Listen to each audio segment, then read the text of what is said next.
सतगुरु की सभी प्यारी साथ संगत को घर के गरीब भिखारी की तरफ से बार बार नमस्कार करते हैं, जो कि आप अपने कीमती समय में से समय निकालकर सत्संग में पहुंचे। इसका फल सतगुरु महाराज जरूर देवेगा, क्योंकि उसकी हाजिरी में बैठे हैं, उसकी याद में बैठे हैं, उससे पुकार कर रहे हैं, उसकी वाणी सुन रहे हैं, अंदर में मनन कर रहे हैं कि हम भी भक्ति करेंगे।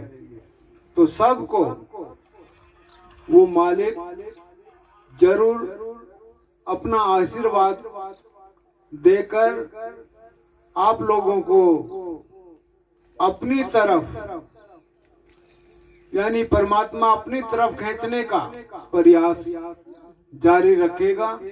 तुम पीछे मत हटना, उसकी लंबी बाहें हैं, वो दूर से अपनी तरफ खींच लेता है।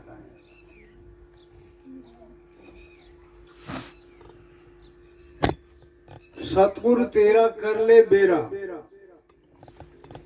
तेरे अंदर वो राम रमा हुआ है, रोम रोम में रमा हुआ है, उसका पता निकाल ले, कहां पर बस रहा है वो।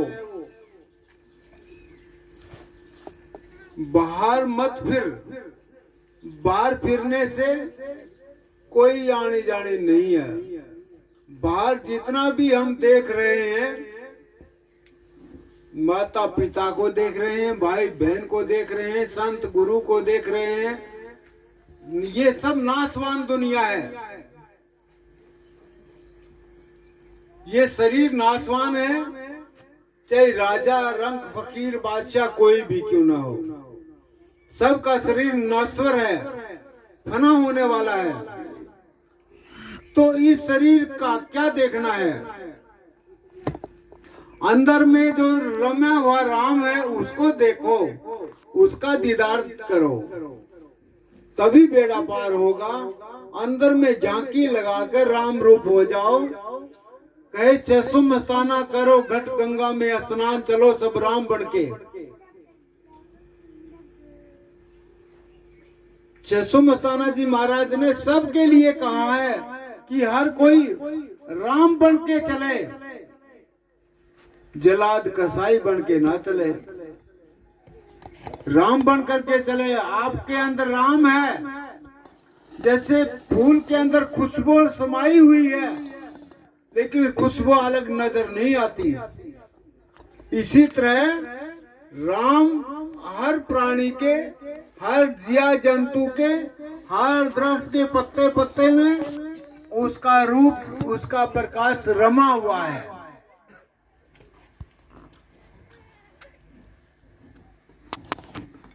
तो बाहर ढूंढने से क्या मिलेगा? अंदर में झांकी लगाओ, तभी बेड़ा पार होगा। राधा स्वामी, शिवदयाल स्वामी आगरा में प्रकट हुए। उन्होंने गुप्त द्वारा, शब्द आलोप था, शब्द को दोबारा जागृत करके और भक्ति का मार्ग चलाया। जैमिल शाह ने श्रावण शाह को नाम रतन अनमोल दिया। व्यास में जैमिल सिंह को हुक्म हुआ कि आप व्यास में जाएं, पंजाब में जाएं आप, और वहां पर सभी जीवों को नाम जपाएं। लेकिन उस जमाने में भक्ति करने में संकोच करते थे, डरते थे लोग। कोई 25-30 सेवादार जयमल सिंह जी महाराज के अनुयायी बने। उन्होंने सावन सिंह जी को बख्शिश की।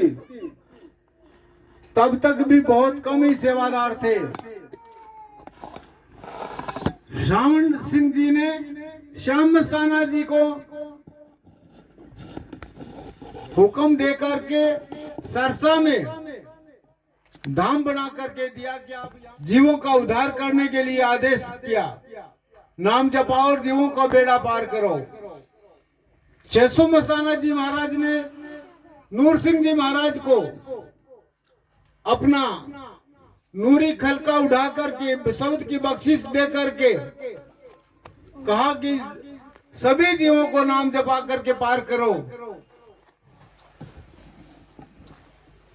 संत जो है बख्शीश से आते हैं, गद्दी नसीन नहीं होते। गद्दी नसीन तो पीछे रह जाते हैं, बख्शीश आगे निकल जाती है।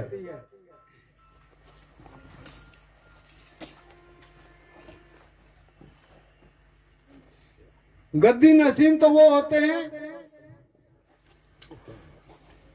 जो जोगी कमाया और फिर राज कमाया। जो कमाने से राज मिल जाता, राज भोगते हैं गद्दी नसीन। आप लोगों के सामने मिसालें हैं सभी डेरों की, राज भोग रहे हैं। गुरु कहीं है, चेला कहीं है। हवाई जहाज लेकर के कोई लड़का उड़ रहा हो और हमारी कोई बहन बेटी ये कहे कि मैंने इसके साथ में शादी करनी है, तो कैसे करेंगे? न लड़की ने देखा न लड़के ने देखा, वो आकाश में उड़ रहा है। तो ऐसे गुरु बनाने से क्या फायदा होगा? ऐसे फकीरों के पास में जाने से क्या फायदा होगा? आप अपने दुखों की बात, दिल की बात फकीर के सामने नहीं रख सकते, तो फिर जाने का फायदा भी क्या है? मिर्चें ही खरीदनी है फिर तो। 10-10 हजार की एक मिर्च खरीदनी है, वो खरीद लो जितनी मर्जी खरीदनी है, क्योंकि तुम्हारे पास में पैसा ज्यादा होगा। साधु ऐसा चाहिए जो दुखे दुखावे ना कुछ लेवे ना कुछ देवे और वो मस्त रहे। साधु क्या लेता है? तन मन धन गुरु के अर्पण करें, तब असली शिष्य बनता है। तन मन धन, तन है गुरु के हुक्म से चलाए। जब हम जमीन पे पांव रखते हैं सुबह उठ करके तो नमस्कार करते हैं, धरती माता को भी नमस्कार करते हैं और अपने सतगुरु महाराज को भी याद करते हैं। उसके हुक्म से इस शरीर को चला रहे हैं। मन 24 घंटे मन सतोवृत्ति पे रखते हैं। उस मालिक के हुक्म के बगैर पत्ता भी नहीं हिलता, न हिलाने दिया जाता। गढ़ रहा बांस चढ़ो मन नटवा सुरत बांस में ठहरी, नटवा मन नाच ले लहरी। जैसे नटवर बांस के ऊपर चढ़ करके फिरकी की तरह घूमता है और ध्यान बांस के बीच में टिका रखा, उसने बैलेंस बना रखा है। ऐसे ही सभी भक्त जन अपने मन को सतगुरु के चरणों में टिकाए रखें, सतगुरु के चरणों से दूर ना करें। रही बात धन जो खर्च करना है तो सतगुरु के हुक्म से खर्च करें। परमात्मा है सतगुरु महाराज, जो आपने मुझे धन दिया है, इस धन से मेरे से कोई पाप ना हो जाए, मेरे से कोई जुल्म ना हो जाए, कहीं ऐसी जगह पर खर्च ना हो जाए जो कि कोई इंसान की आत्मा के ऊपर ठेस पहुंच जाए। तो वो धन देना मालिक को, मालिक के हुक्म से खर्च करो। शुभ कर्म में खर्च करोगे तो वो मालिक मिलेगा, पापों में खर्च करोगे तो मालिक दूर भाग जाएगा। तो तन मन धन लेते हैं लेकिन झोली भरने के लिए नहीं। और फिर रही बात, फकीर को कोई दे भी देता है, लेकिन जब फकीर आशीर्वाद देते हैं, कितना बड़ा आशीर्वाद देते जिसका कोई अंदाजा भी नहीं। सारी दुनिया की दौलत एक तरफ है और फकीर का एक आशीर्वाद एक तरफ। इतनी बड़ी ताकत होती है फकीर के आशीर्वाद में। तो मांगना है, आशीर्वाद मांगे। तन दुखी है तो इसको दुखी रहने दो। गुरु नानक देव जी ने कहा अपनी वाणी में कि है परमात्मा, है वाहिगुरु, अगर मेरे ऊपर तू मेहरबान है, अगर तू खुश है तो मेरे को थोड़ा सा दुख जरूर देना, ताकि मैं उस दुख के बहाने आपको बार बार याद करता रहूं। अगर सुख हुआ तो मैं आपको भूल जाऊंगा। तो मांगना है, दुख भी मांगो ताकि हम उसको भूल ना जाएं। सुख तो वो अपने आप देता ही है। हमने इतने कर्म नहीं किए कि मानुष चोला मिले, लेकिन मालिक ने फिर भी मानुष चोला दे करके इस दुनिया में हम सबको भेजा है। कहा कि जाओ मृतलोक में संतों का सत्संग सुनना और नाम की प्राप्ति करके अंदर में राम रूप होकर के मेरे पास में आना। ये तुम्हें बहुत बड़ा अवसर मौका दिया गया है। लेकिन यहाँ आकर के बचपन खेल में खोया, जवानी नींद भर सोया, बुढ़ापा देख कर रोया जब मौत सिर पे छा गई है। अब बताओ कौन बचाएगा? रण विद्या तपदान तीनों काम जवान के। तपस्या करनी है तो जवान अवस्था में कर सकता है। बुढ़ापे में न तो शराब पीने के लिए पैसे मिलते, न कबाब खाने के लिए पैसे मिलते, न चलने फिरने की हिम्मत होती, न कमाने की हिम्मत होती। बूढ़ा हो गया वो क्या करेगा? जवान अवस्था में अपने शरीर को काबू करके और मालिक के हुक्म से एक एक कदम सोच सोच के रखे, तब जाकर के भक्ति में भरपूर संपूर्ण होता है। फिर भी कमियां बहुत रह जाती हैं, जाने अनजाने में कमियां बहुत हो जाती हैं, लेकिन फिर भी वो सब जब शाम को सोते हो उस वक्त मालिक को याद कर लिया करो। ऐ सतगुरु महाराज, आज जो हमारे से गलतियां हुई उनकी माफी देना, हमें माफ करना, और जो अच्छा कर्म हुआ हो गलती से उसकी हमें कोई चिंता नहीं है, उसके फल की चिंता नहीं है। फल मत मांगना तुम कि आज हमने कोई अच्छा काम किया तो उसका फल हमें मिले।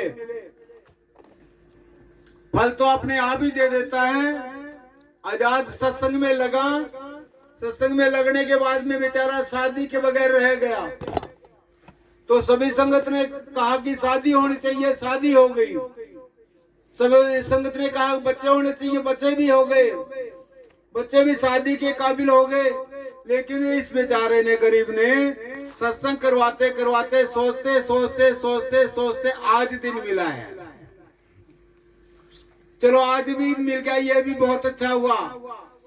इनका, आजाद का और गोरखपुर गांव की संगत का, और आप जो दूर दराज से आए हो आप सबका बहुत बहुत धन्यवाद करते हैं, स्वागत करते हैं। जननी जने तो भक्त जने, या दानी या सूर, ऐसा जननी ना जने तो कहे गमाए नूर। अव्वल नंबर की औलाद पैदा करते हैं तो भक्त को पैदा करो, दूसरा नंबर की औलाद पैदा करते हैं तो दानवीर को पैदा करो, तीसरे नंबर की औलाद पैदा करते हैं तो सूरवीर की पैदा करो। भगत आप तीरे औरों को चारे, दानवीर आप खाए औरों को खिलाए, सूरवीर आप भी जिंदा रहे और अपने से गरीबों की भी रक्षा करे। ऐसे गुणों वाले औलाद पैदा होनी चाहिए। रिंकू सिंकू डिंकू पिंकू रिंकू चिंकी पिंकी डिंकी ऐसी औलाद पैदा करने का कोई फायदा नहीं है।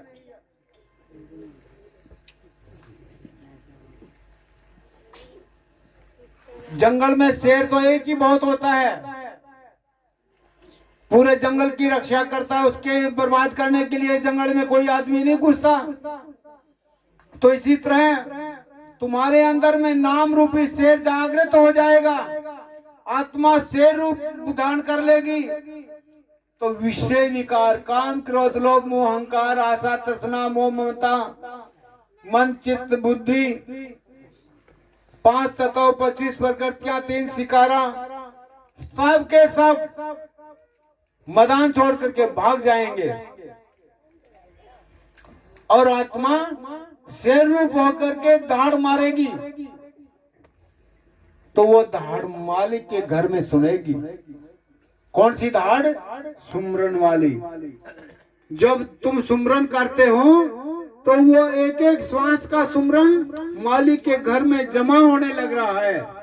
कोई ये ना समझे कि उसका फल नहीं मिलेगा, फल मिलेगा, अब भी मिलेगा और फिर बाद में भी मिलेगा। जब सतगुरु आएगा लेने को, लेकर गगन चढ़ जाएगा, अगम अलग सत लोग वहाँ के एनामी का राज दिखाएगा। तुम्हारे को बहुत सैर कराई जाएगी, वहाँ ले जाएंगे जहाँ का गया फिर ना आवे। जन्म मरण मोक्ष हो जाएगा, मुक्त हो जाएगा, आत्मा अमर हो जाएगी और ये शरीर, ये 5 तत्वों का पुतला यही रह जाएगा। तो और भजन गाए भाई। धन प्रकाश सतगुरु खोजो जब बेड़ा पार हो। ज्ञान सतगुरु खोजने में लगाओ, किताबों में ज्ञान ना लगाओ। किताबों का ज्ञान मत सीखो। किताबों में पता नहीं क्या क्या बातें लिखी हैं। किताबी ज्ञान से बेड़ा पार नहीं होगा। ज्ञान है तो इतना ही ज्ञान चाहिए कि संत शरण में जाकर नाम की प्राप्ति कर ले और अपने अंदर में राम रूप हो जाए, बस बेड़ा पार हो जाएगा। कोई दोहराई नहीं है। आजाद बोल।